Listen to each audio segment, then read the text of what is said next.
Nouvelle année, nouvelle édition du journal, mesdames, messieurs. C'est un plaisir de vous retrouver parce que vous êtes des milliers à regarder Nyota Télévision. Bienvenue à cette grande édition sur les antennes de Nyota Télévision. La rumeur et les doutes laissent place désormais à l'information prévue pour ce mardi 5 janvier 2021. La reprise des cours dans les secteurs de l'enseignement primaire, secondaire et technique n'aura plus lieu. Ce n'est pas notre décision, mais celle qui a été prise au sortir de la réunion tenue par les ministres Willy Bakonga et l'équipe de riposte contre la pandémie à coronavirus. L'archidiocèse de Lubumbashi est en deuil. Depuis le jeudi 31 décembre 2020, le troisième archevêque émérite, Monseigneur Floribert Songa Songa, n'est plus. C'est dimanche, on l'a sorti de la morgue de l'hôpital Don Bosco pour la cathédrale Saint-Pierre et Paul pour une série, bien entendu, des messes, méditation du chapelet, bien avant son inhumation. Vous venez de les suivre au sommaire de cette édition. Pas de reprise des cours pour ce lundi 5 janvier 2021 dans les secteurs de l'enseignement primaire, secondaire et technique. C'est ce qui ressort de la réunion tenue ce lundi entre les ministres Willy Bakonga et l'équipe de riposte contre le coronavirus. Les élèves devront donc rester à la maison en cette période où les pays connaissent le couvre-feu sanitaire entre 21h et 5h du matin. Nous allons tout de suite vous proposer juste un extrait choisi ici par Lumière Moussaou. Regardez. Il faut d'abord dire que le président de la République, chef de l'État, met un point d'honneur à la formation d'une élite responsable pour bâtir, pour construire un pays plus beau qu'avant, mais pas à n'importe quel prix.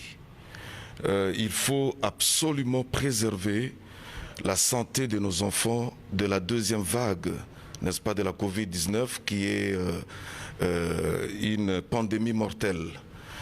Et aujourd'hui, nous sommes venus échanger avec le comité multisectoriel de lutte contre la Covid pour voir un peu si réellement les enfants peuvent reprendre les cours demain et voir les indicateurs que ça donne.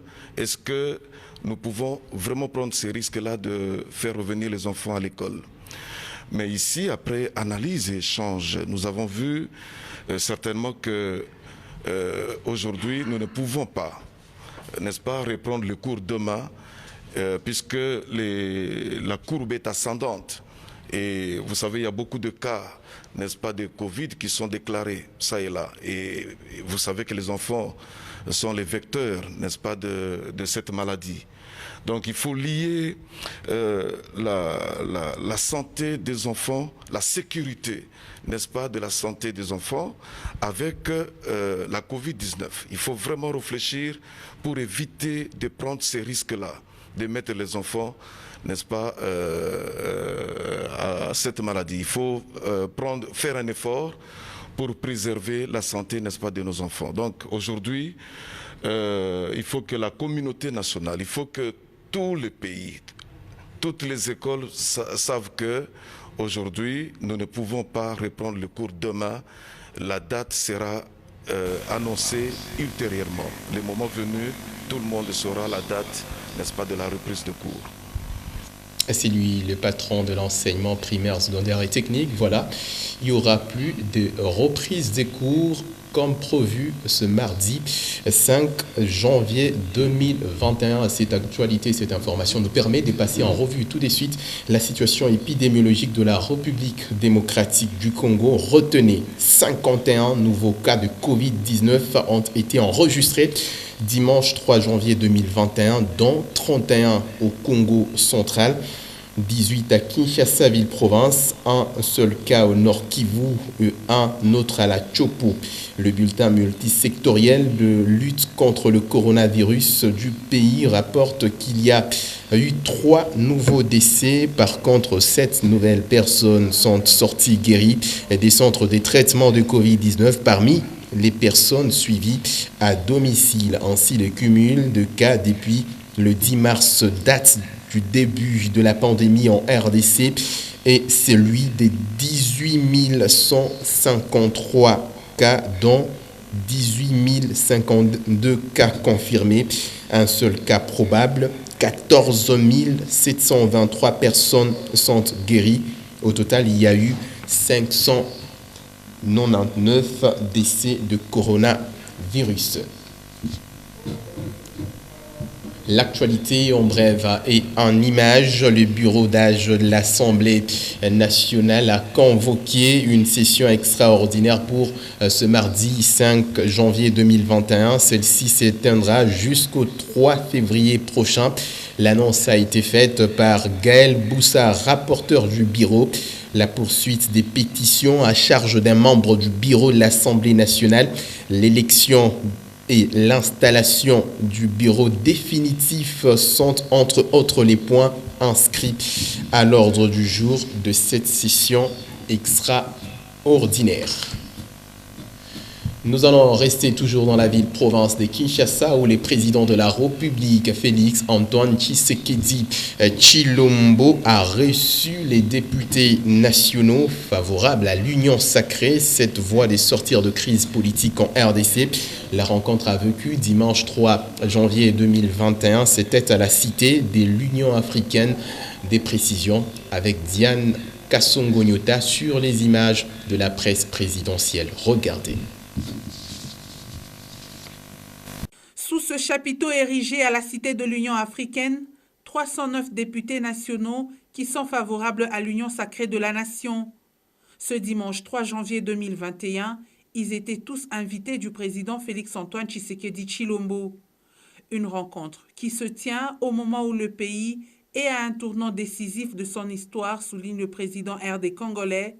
Dans son adresse, Félix Tshisekedi présente ses élus du peuple comme étant des acteurs politiques au changement qui doit s'opérer en République démocratique du Congo.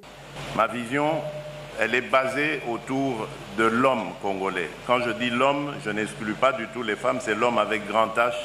On a beau crier aux envahisseurs, aux colonisateurs, aux impérialistes, à tout ce qu'on veut, mais nous devons reconnaître que ceux qui leur ouvrent la porte à cette prédation, à notre affaiblissement, c'est nous-mêmes. Le Congolais a perdu l'amour du Congolais et du Congo, sa patrie. Aujourd'hui, il y a quelqu'un à la tête de votre pays qui est prêt à vous écouter, qui croit en vous, qui croit en vos aptitudes. Et aux députés nationaux issus du Front commun pour le Congo, le 5e président de la RDC leur a demandé de ne pas se fier au chantage de leur ancienne famille politique. Quant aux députés nationaux réunis dans leurs groupes parlementaires respectifs, ils ont une fois de plus réaffirmé leur appartenance à l'Union sacrée et assuré de leur soutien au chef de l'État. Et c'est Christian Mwando Simba Kabulo, élu de Kalemi, qui a pris la parole au nom des groupes les plus représentatifs. Notre groupe de députés, issus essentiellement de la plateforme Ensemble pour le changement, est composé de 70 députés. Députés combattants, organisés et disciplinés. Il s'est donc agi, après votre mot d'ordre, de 70 signataires de la pétition, 70 votants, donc 100% des effectifs. Notre groupe, sous le leadership de Moïse Katumbi, votre frère, complétera son cahier de charges sur celui qui vous a remis lors de consultation. Il remettra ce cahier de charges à votre autorité et à l'informateur que vous avez daigné nommer. Notre groupe politique est préoccupé par l'amélioration de la vie quotidienne des Congolais, sur le plan économique, sur le plan social et particulièrement sur le plan sécuritaire à l'est de notre République. Tant que votre volonté d'aller de l'avant et de redresser notre peuple sera présente, vous pourrez compter sur les députés MS et G7 et les députés AMK et alliés pour vous accompagner. Une rencontre qui requalifie la majorité parlementaire Il ne restera plus qu'à l'informateur de faire le constat dans les 30 jours selon l'esprit de la mission lui confiée par le chef de l'État. Merci Diane Kassongo-Nyota. Mesdames, Messieurs, ce lundi est une date historique pour la République démocratique du Congo. 4 janvier 1959, 4 janvier 2021. Voilà, 62 ans se sont écoulés jour pour jour depuis que mouraient la ville-province les martyrs de l'indépendance des Congolais, parmi lesquels étaient composés essentiellement des militants du parti politique Abako, et même les fanatiques de l'Ice V-Club étaient tués par la police. C'était sur l'ordre de l'administration coloniale. Rappel de faits historiques avec Édouard Kankou. Cela fait exactement 62 ans depuis que plusieurs dizaines de Congolais avaient payé de leur sang pour que les autorités coloniales se décident enfin d'accorder la souveraineté tant nationale qu'internationale au Congo. Il s'agit des martyrs de l'indépendance célébrés le 4 janvier de chaque année en RDC. Nous sommes en janvier 1959. Joseph Kasavubu, alors président national de l'Association nationale des Bas-Congo, soumet sa demande à l'administration coloniale pour organiser un rassemblement. Les autorités belges l'avertissent que si l'événement venait à se politiser, les dirigeants de la BACO seraient tenus pour responsables. Les sympathisants de Kasavubu considèrent cette mise en garde comme une interdiction et montent alors au créneau. Ils se rassemblèrent à la place IMK et commencent à scander des chants révolutionnaires. Kasavubu et d'autres leaders de la BACO essayèrent en vain de persuader les manifestants à regagner leur pénate. Les émeutes éclatent quand les militants de la BACO font fusion avec les fanatiques de l'AS Victoria Club qui revenaient du stade. Ils commencent alors à lancer des pierres sur la police et s'attaquent aux automobilistes blancs. Ces incidents prennent une allure inquiétante, alors la police reçoit l'ordre d'ouvrir le feu. Il y eut plusieurs morts, dont le nombre exact n'est pas connu jusqu'à ces jours. Nombreuses sources chiffrent le nombre de victimes entre 49 et 500.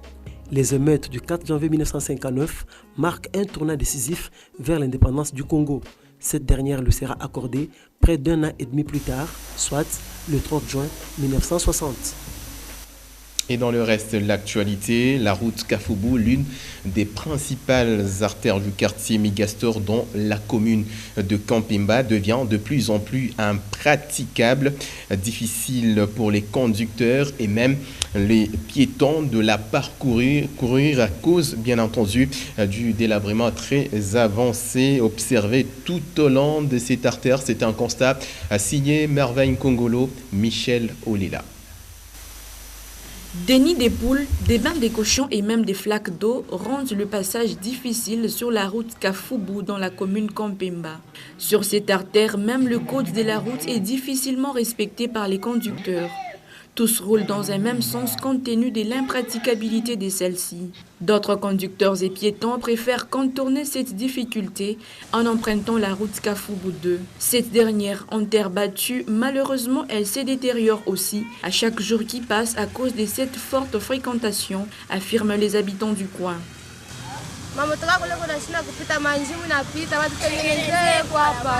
Oui, côté tunazoshinda même matama transport.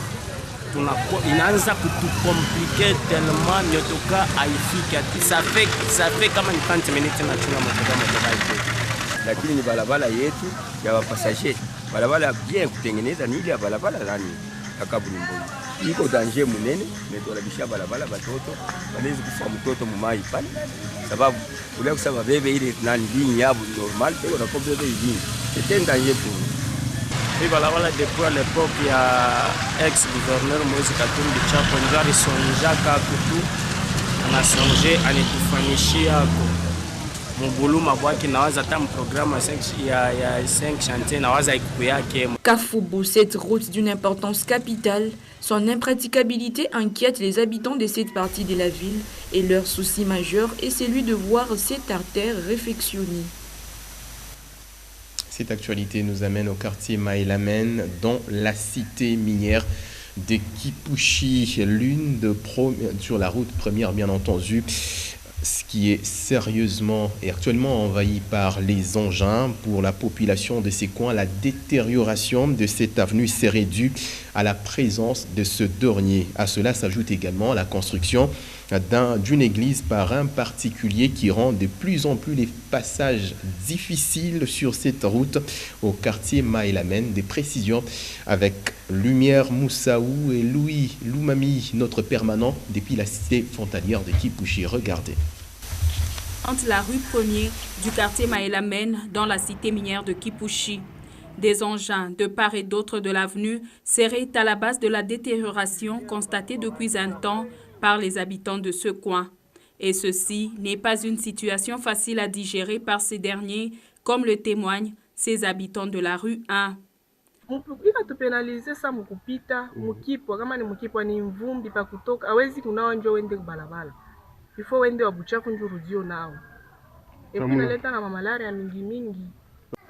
Namna ya kupita hapo na shini. Wakati ya mvula hivi mapotopoto watafuma miotoka hapa na vile batapeleka paka kule. Kuna namna ya kupita. Na vile namna ya kupita sema mwandu kumaya kuna namna ya kupita. Ni mpaka hivi mapotopoto miotoka banacho kufunga. Kama tafuta swasi nyingine ya kunanya kupeleka miotoka yao. Ndio tupate njia nzuri. À cela s'ajoute la construction d'une église sur celle que ces gens appellent servitude de l'État. Une situation qui rend également impossible tout passage des véhicules comme piétons sur cette avenue. À ce jour, il faut faire un détour pour atteindre différentes destinations.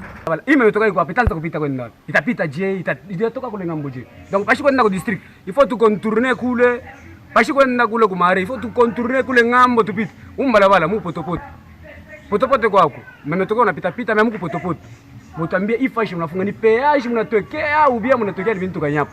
Il y a aussi les usagers de cette route qui sont obstrués, alors ils ne savent pas traverser pour aller vers de l'autre côté.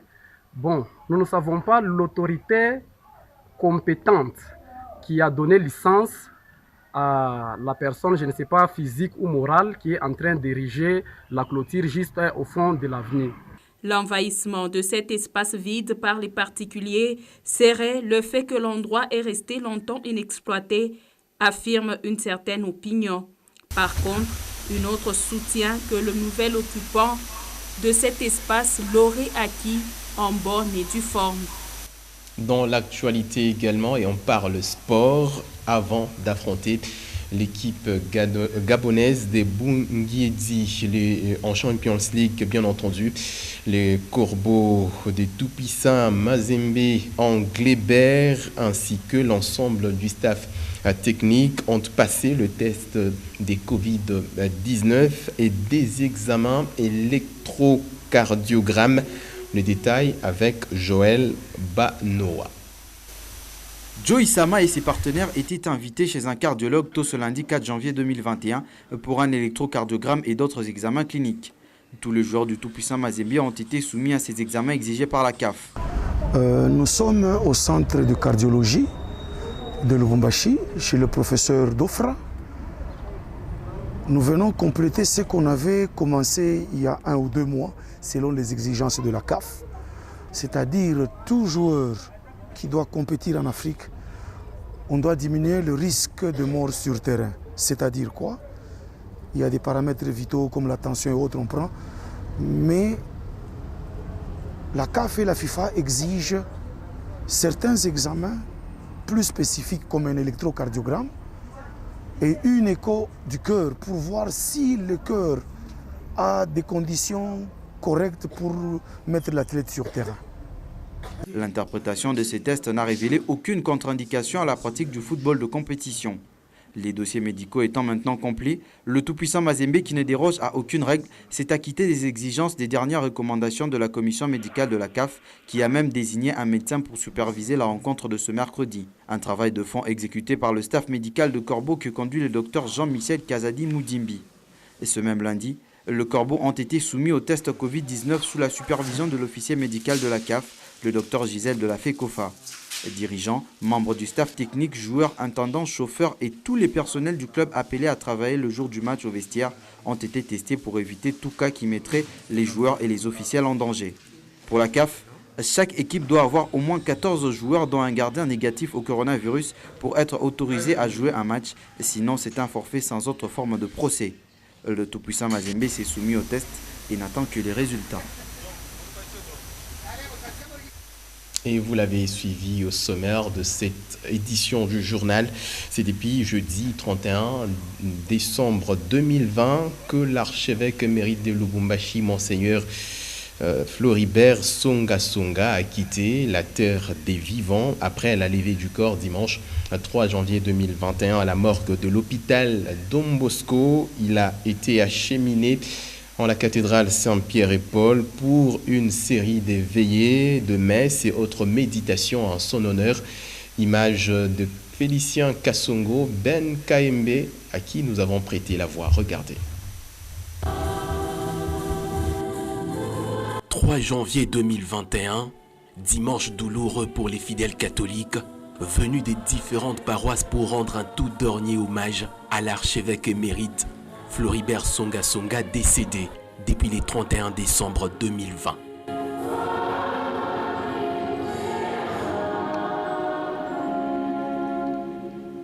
Nous sommes réunis en ces lieux saints, à ce moment-ci, pour prier, pour remettre entre les mains du Seigneur son serviteur, Monseigneur Floribert Songa Songa, toi qui viens d'hériter ce monde et qui retourne au Père, pour que ce dernier puisse les faire participer à son banquet éternel. Dans la cathédrale Saint-Pierre et Paul, remplie des bout en bout, Floribert Songa Songa Muitwa est enfermé dans un cercueil, à cette place où il a eu à dire des messes. Des personnalités de l'Église et de la province ont rehaussé de leur présence. Et c'est l'archevêque en exercice, Monseigneur Jean-Pierre Tafunga Mbayo, qui a accueilli son prédécesseur. Tristesse, angoisse et douleur au même moment, des sentiments qui ont caractérisé les catholiques tout au long de cette célébration eucharistique.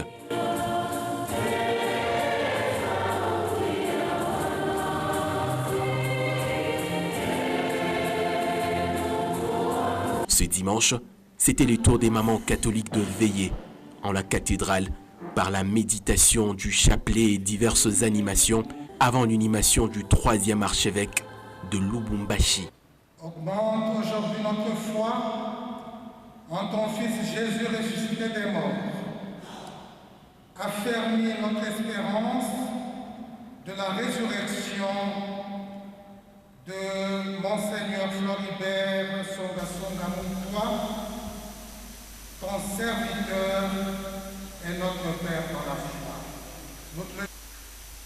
Et nous saluons les téléspectateurs qui nous regardent depuis la ville-province de Kinshasa, dans la partie est de la République démocratique du Congo, ici dans le Haut-Katanga, un peu partout dans le monde. C'est la fin de cette édition du journal. Vous êtes des milliers à regarder Nyota Télévision, l'ensemble de la rédaction, l'équipe technique. Vous remercie de nous avoir suivis. Mon plaisir, en tout cas, sera celui de vous retrouver. À très bientôt.